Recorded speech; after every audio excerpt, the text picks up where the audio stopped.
Hey there friends, Ian here, and welcome back to the channel. We are once again going back to where we were a few weeks ago, which is our series on the basic building blocks of creative writing. However, this time, instead of talking about plot, we're going to be talking about characters. Characters are, of course, one of the building blocks I've talked about in the past. Characters are just as, and sometimes more important than the plot itself. Without characters, your story will be empty and lifeless, along with boring to readers. If you missed the first video in this series about the building blocks of creative writing, make sure to go watch the last video about plot. The link to this video will be in the description. With that being said, let's get into it. We ask this sort of thing at the beginning of every video about what we're talking about, but this is important to know. And this time, it's what exactly are characters? A character is a person, animal, being, creature, or thing in a story that is represented to the reader in the narrative. The characters are what the story is told through and whose eyes you see it through. A character could be a human, an elf, an alien species, and even a rock if you want that to be your character in a story. Just like anything else in writing, characters can be whatever you want from it. In a narrative, you'll have different kinds of characters and characters that have different archetypes to them. And that's what we will be going over next. So everyone defines this differently, but most people have a specific way that matches what most other writers would do. I decided to make these terms a little different to fit how I think of them. There's 4 of them. The types of characters you have are protagonist, antagonist, supporting character, and background character. Most people put the background characters under the supporting character role, but I like to separate it just that little bit more. And I'll explain the differences right now. So the protagonist is the main character. They're the ones we're supposed to root for throughout the narrative, and they are the ones that are supposed to defeat the antagonistic force. The antagonist is the villain of your story. They try to undermine the protagonist to slow them down or stop them from disrupting their own plans. This is pretty straightforward, but there's a little bit of caveat to this. The protagonist doesn't have to be the good guy. In some stories, you have the protagonist being the bad guy, but the bad guy is the protagonist to his own story, and that makes him the protagonist because you are telling the story through their eyes. And it's the other way around too. The antagonist doesn't have to be the bad guy.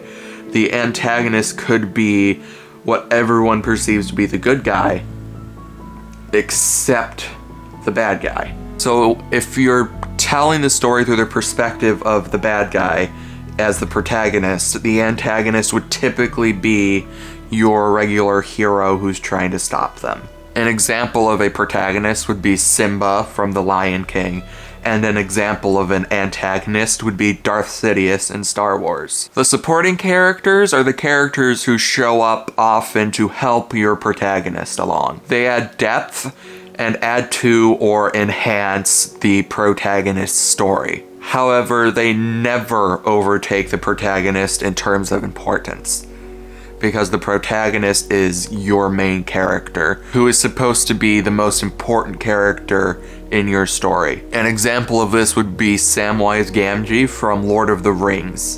And then the background character, which again is typically put under the supporting characters section, they are minor characters who appear typically for a very short time, perhaps only giving directions or selling your hero something. They don't really appear much, maybe one scene or a chapter or a few, but then you never see them again.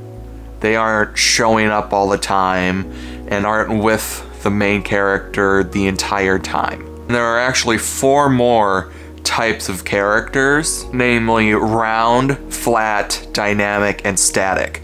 But I've already gone over these in my last video about characters, so make sure to go check that out if you're interested. After character types comes the character archetypes. Now, character archetypes are a mold a character fits into. and they don't have to fit into it perfectly, and they can fit into multiple at a time. However, most characters just fit into one of these archetypes. Here are the 12 most common character archetypes you see. The first archetype is the hero, and the hero will rise to any challenge put in front of them, and at the end of the day, no matter what, they find a way to win, either by fighting or by doing something else to allow them to win. A character under this archetype would be Odysseus from the Odyssey.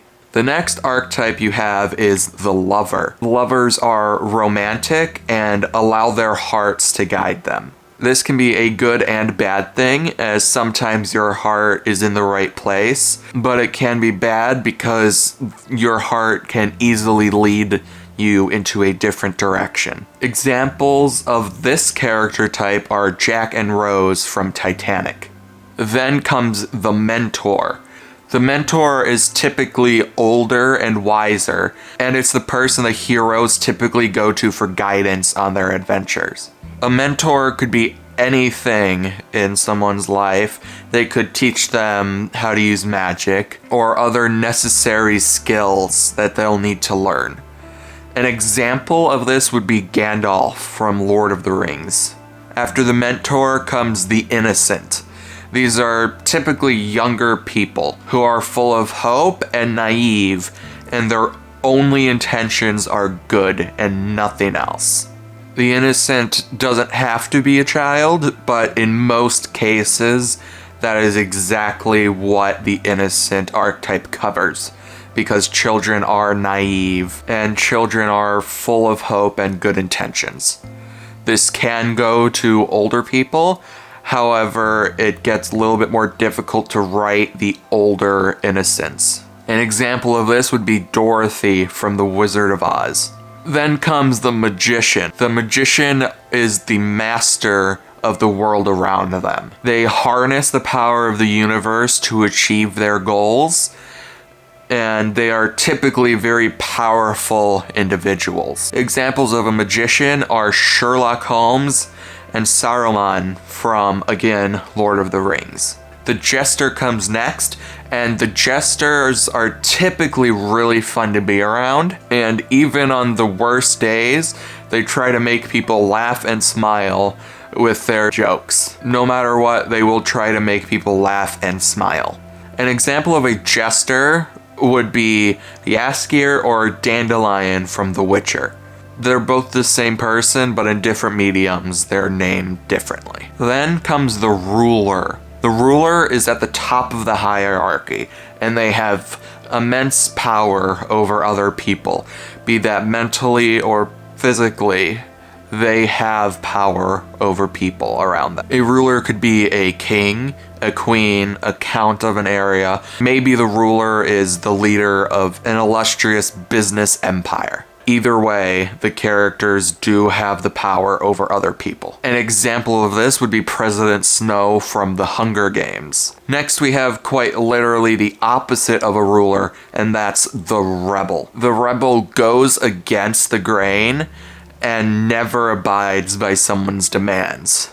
A rebel goes by what they desire, not what others desire, and not what society thinks they should be like. The example I have for the rebel is Han Solo from Star Wars. Then you have the caregiver. The caregiver is selfless and cares only for the people around them more than even themselves. And that might end up putting them in danger themselves, but all they care about are the people around them. The caregiver example is Hagrid from Harry Potter. The creator is the next archetype. The creator is fueled by imagination, with a desire to do nothing but set and leave a legacy for the people in their future.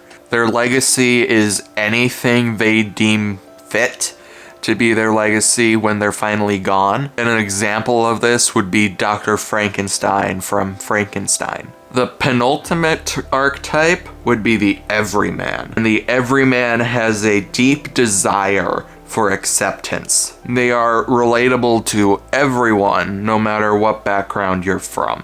The example I have for this is Bilbo from The Hobbit. The final archetype of the most common is the explorer. The explorer yearns for freedom. They don't like being cooped up in a house all day, or in dungeons, or wherever someone may try to keep them. They are known to explore the unknown, from deep caves to tall mountains. Now that we have both types and archetypes of characters finished, we're going to move on and talk about why characters are important. So first of all, your characters are the driving force behind the narrative. They push the story forward.